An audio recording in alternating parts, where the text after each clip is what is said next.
একেই বলে ঘরের শত্রু বিভীষণ। নিজের দেশ ইসরায়েলের হামলার আশঙ্কায় আর তিনি কামনা করছেন ইরানেরই অমঙ্গল। ইরান ইসরায়েলের ক্রমবর্ধমান উত্তেজনার মাঝেই ইরানের ধর্মতান্ত্রিক সরকারের পতনে সম্মিলিত পদক্ষেপের আহ্বান জানিয়েছেন দেশটির সাবেক শাহ এর নির্বাসিত পুত্র রেজা পাহলভি।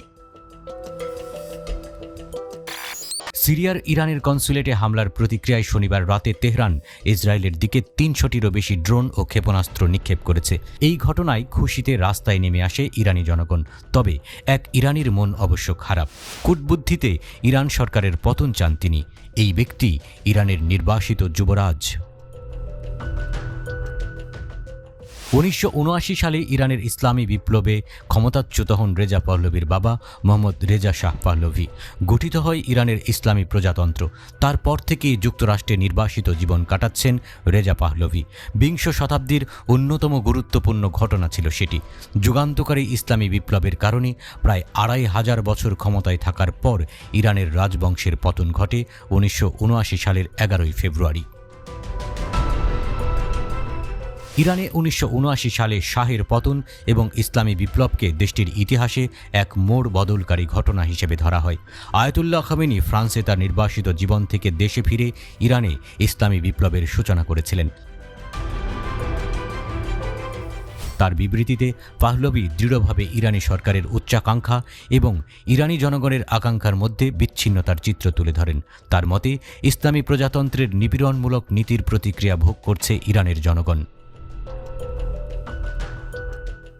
ইরানের সাথে ইসরায়েলের সম্পর্ক বাঘে মহিষে হলেও রেজা পাহলভির সাথে দহরম মহরম রয়েছে তেল আবিবের। গত বছর ইসরায়েলের হলোকাস্ট রিমেম্বারেন্স অনুষ্ঠানে যোগ দিতে দেখা যায় তাকে। এছাড়াও প্রধানমন্ত্রী বেনিয়ামিন নেতানিয়াহু সহ শীর্ষ কর্মকর্তাদের সাথে দেখা করেন তিনি, জানিয়ে সোশ্যাল মিডিয়ায় সে সময় মিশ্র প্রতিক্রিয়া দেখা গেছে। রেজা পাহলভি তার বাবার মতো পশ্চিমা ও ইহুদি ঘেঁষা লোক।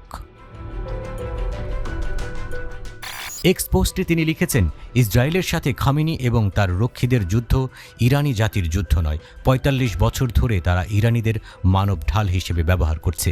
ইরান অর্থনৈতিক সমস্যা এবং শাসকদের মনস্তাত্ত্বিক চাপে ভারাক্রান্ত। এর মূল্য বহন করতে হবে।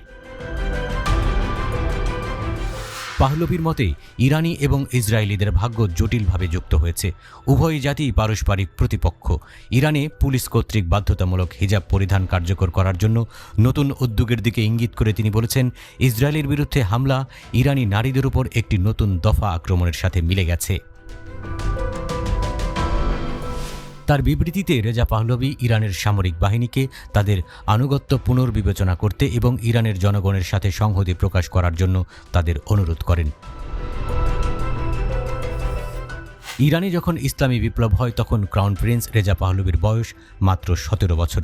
বিপ্লবের দিনগুলিতে তিনি ছিলেন যুক্তরাষ্ট্রে। সেখানে সামরিক বিমান প্রশিক্ষণ কেন্দ্রে প্রশিক্ষণ নিতে গিয়েছিলেন। বিপ্লবের পর তিনি আর কখনো ইরান ফিরতে পারেননি।